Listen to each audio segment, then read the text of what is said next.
Guys and dolls, Freedom Dad here, and the sun's just come up. It's 5:30, and best part of the day for me.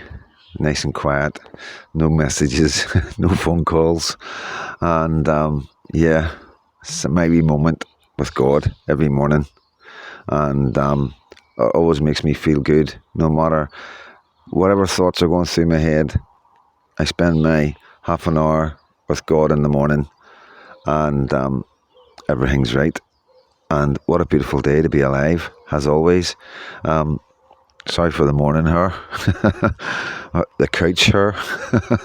But yeah, I'm looking forward to the day. And, I'm not concerned about numbers, guys, to be honest with you.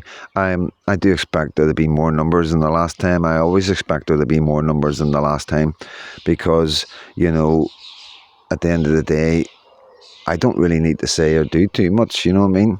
Obviously it helps, but the writing's on the walls, if you know what I mean, guys.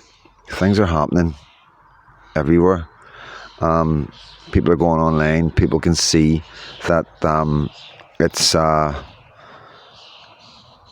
what's going on in Ireland. It's like every day, it's twice a day. It used to be once a week, once every 2 weeks.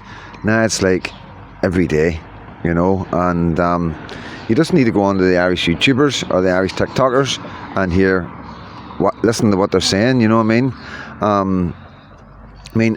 The information is there for you, and I will, after this weekend, I am going to sit down and get a list of YouTubers for you all to watch and learn from, for one, because I learn from them, you know what I mean? And we all learn from each other, and that's the good thing about it. We're learning how to protect our children. We're not learning to be bad people. It's not like back in the old days when we were all up to no good, you know what I mean? Scheming and conniving and you know what I mean? I don't even know if that's the right word, but you know what I'm saying, guys, you know what I mean? There was a lot of bad stuff happened back in the day. And, men came together in pubs and in prisons and planned things, you know what I mean? And it's not like that. It's totally not like that. This is one of the most peaceful things you can be involved in. We want zero violence. We do not want one single immigrant or refugee harmed, and we don't want any hate going towards these people because it's not their fault. You've always got to remember this.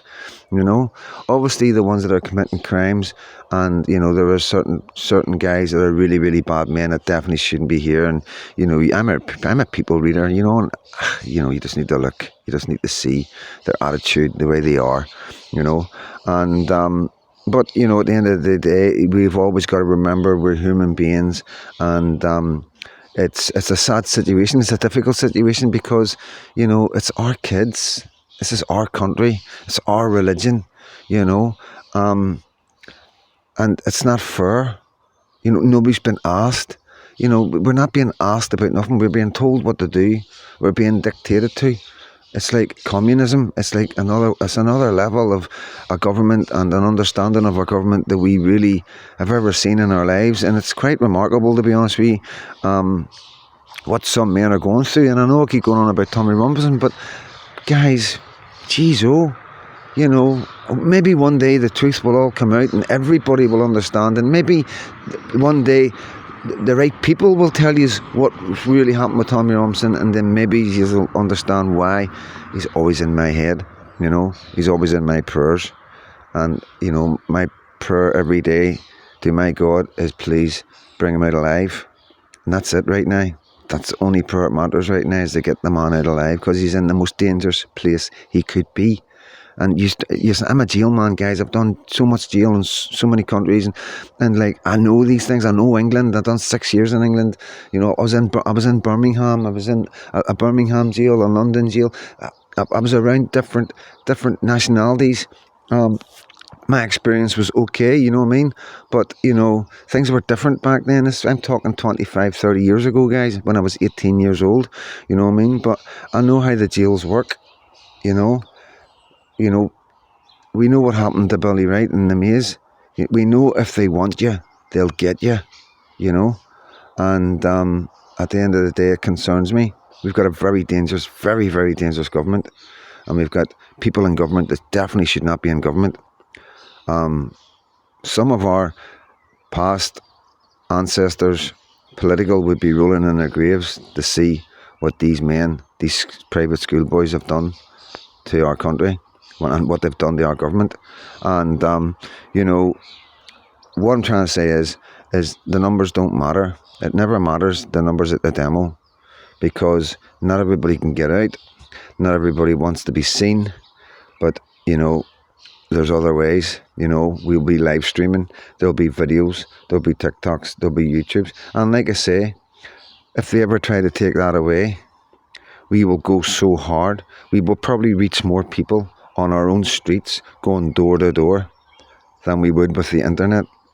We'll probably get more people off the telly and off BBC News and Sky News and onto the internet more by going onto the streets rather than doing videos. So for me, it's a win-win situation. We can't lose this because we know what their weapon is. Their weapon is the silences. Their weapon is to silence key men and women who are trying to defend your traditions and your cultures, and most of all, protect your children. And, it does take strong men and women. It takes strong men and women who are prepared to go to jail, for their children. And this is the thing. It's Northern Ireland.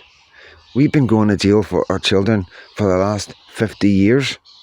Easy peasy. And that's the truth. There's no, when it comes to your children, there's absolutely no fear. There's no regret. There's not a day in the jail where you don't go to sleep soundly and wake up proudly. You understand? That's the type of men and women we are in Northern Ireland. And sometimes I think the government actually forget who we truly are. And that can only work in our favour. So, seize the day, 2 p.m, Belfast City Hall. It's going to be an amazing gathering of amazing people, I promise you. There's going to be no trouble, no violence. There's none of that. The police have always behaved impeccably and respectfully. And, if somebody does try and start anything, we sort it out. We call them out. We say, whoa, what are you doing? You know what I mean? Because most cases it could be somebody from the other side coming in pretending to be one of us to get that photo up, for the Sunday papers. Oh, look, you know what I mean? Look who's, look at the far right thugs, you know what I mean? And that can just be one guy shooting at the police. And that's their headline. Far right thugs abuse police in Belfast City's anti-immigration demo. So this is what we're up against. This is how they work against us. We don't have anybody coming out and going, you know what, these guys have got a point. What's going on in England is horrific. You're not getting any news guys getting out. All they're going to do is try and dig stuff out about me and blacken my name. So they say, oh, see who you're listening to. This, and that's what they'll do with Ollie's. That's what they've done with Tommy. You know what I mean? And, at the end of the day, it's down to us individuals, you know what I mean? And how much we educate ourselves. And like I keep on saying, this is Northern Ireland. This is what we do. We've been born and bred politically to educate ourselves for any adversity that comes towards us. There's nothing else I can say about that, guys. We're primed and ready for this carry on, because of our political backgrounds and because of the troubles. And it's always, I'm not talking about violence. Always remember that. There's no more violence in Northern Ireland. There is no more violence in Northern Ireland. We can do this politically. We can do this. We know how to do this. We just need to get the right men and women on board. That's all, And we need to get rid of the wrong men and women that are trying to destroy our country, masquerading as unionists or masquerading as Republicans, when really they're just masquerading. Really all they are is money people. They've sold their soul. No two ways about it. Anybody that's not speaking out against what's going on in Ireland, Northern Ireland, Scotland and England and Wales are being paid by the government to be silent. Never forget that. I'm Freedom Dad, and God bless every single one of you.